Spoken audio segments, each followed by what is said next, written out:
नमस्कार दोस्तों, कैसे हैं आप। देखिए, मैंने आपके लिए जॉन किट्स की फ़ोटो और जॉन किट्स की पोएम अपलोड की है। आप प्लीज़ इस वीडियो को देखिए टिल वॉच। इससे पहले की वीडियो आपको पार्ट 1 में मिल जाएगी, डिस्क्रिप्शन बॉक्स में जाकर देखिए। बात करेंगे जॉन किट्स के कैरेक्टरिस्टिक्स। ठीक है। नमस्कार दोस्तों, मैं काजल मैम आपके लिए एमए इंग्लिश की वीडियोस लाती हूँ और हमेशा लाती रहूँगी इंग्लिश लिटरेचर के बेसिस पर। ठीक है बच्चों, तो अभी हम कुछ फिक्शन स्टोरीज पढ़ रहे थे, उसके साथ ही मैं आपको जॉन किट्स के बारे में भी बताना चाहती हूँ। ये एक वैसे तो पेशे से डॉक्टर थे, ठीक है, लेकिन इन्होंने 1819 में हॉस्पिटल छोड़ दिया था और इन्होंने वर्क लिखना यानी पोएट्री लिखनी स्टार्ट कर दी थी। ठीक है, तो ये अपने टाइम के फेमस पोएट भी बने थे।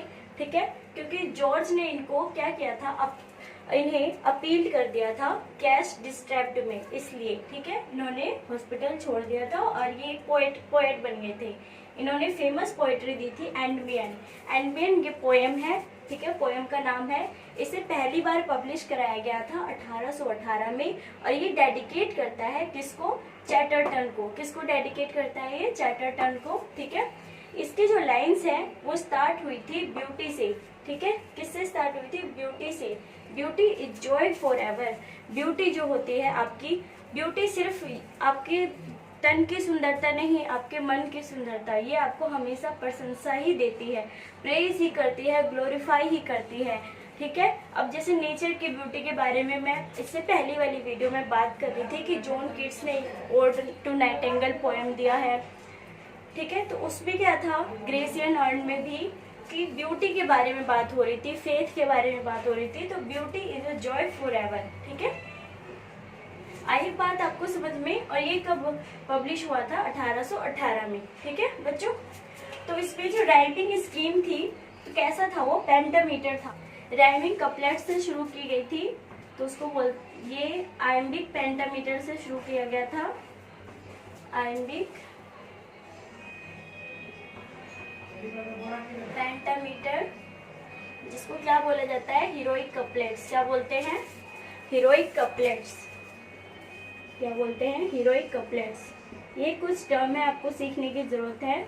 मैं इसके लिए भी आपके लिए एक वीडियो बनाऊंगी। ठीक है, हीरोइक कपलेट्स आया समझ में, यानी कि हीरोइक कपलेट्स में राइमिंग स्कीम रखी गई थी। ठीक है, तो बच्चों देखिए, पोएम एंडीमियन ये बेस था, मतलब किट्स ने इसको बेस किया था ग्रीक मिथ पे, क्योंकि उस टाइम ग्रीक का इन्फ्लुएंस ज्यादा था, इसलिए ग्रीक मिथ के ऊपर बेस्ड था। Shepherd beloved man goddess. ठीक है, सिलिन ये इसमें कंसेप्ट रखा गया था। और जो इसका हाइपीरियन था वो फ्रेजमेंट और फोल था।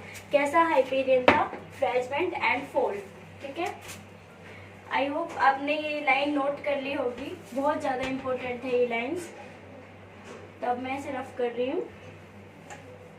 करते हैं the eve of Saint Agnes. ये 1819 से 1820 की पोएम है जो पब्लिश हुई थी। ठीक है, इसमें स्पेंसेरियन स्टैंजास है। कैसे, 42 स्पेंसेरियन स्टैंजास हैं। कैसे स्टैंजास हैं, स्पेंसेरियन स्टैंजास कितने हैं, 42। ठीक है बच्चों, कितने हैं, 42 स्पेंसेरियन स्टैंजास हैं। ठीक है, इसका जो सेट रखा गया था वो मिडल एज में रखा गया था, सेट इन मिडल एजेस। जैसे जैसे मैं लिख रही हूँ आप वैसे वैसे ही याद करिए। ठीक है, set in middle ages, 42 Spenserian stanzas. ठीक है, इसमें एक चीज और इम्पोर्टेंट है, द डे और इवनिंग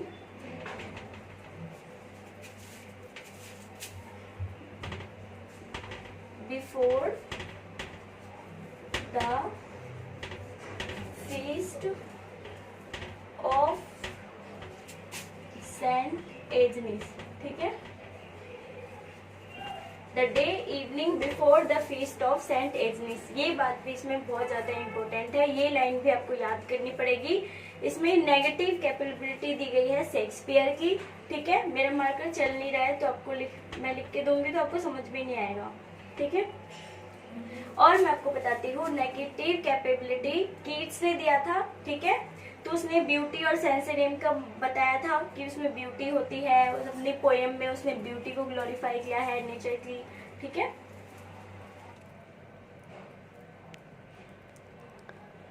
तो दोस्तों ये कुछ कीवर्ड्स है जो मैं आपके साथ शेयर करना चाहती हूँ।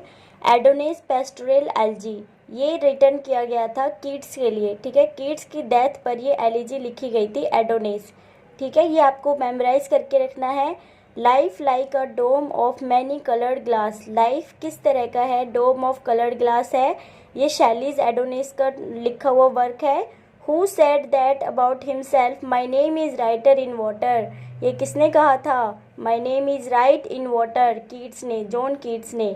Madeline is the heroine of a narrative poem of Keats, which poem, कौन सी पोएम की मैडेलिन हीरोइन थी, ईव ऑफ सेंट एग्नेस की। ठीक है, नेक्स्ट की पॉइंट है a thing of beauty is a joy for ever, आपको तो पता ही है, अभी पढ़ाया मैंने, एंडमियन। ठीक है, one of Keats odes and with line for ever wilt the love then love she be fair, ये लाइन किस में है, ode on a Grecian urn में। ठीक है, मैंने आपको ग्रेसियन अर्न के बारे में बताया था ना, इसमें लव के बारे में है, ब्यूटी के बारे में है, तो ये odd on a Grecian earn को ये क्रेडिट जाता है इस पोएम को। ठीक है गाइस, तो फिर मिलेंगे नेक्स्ट वीडियो के साथ, बाय।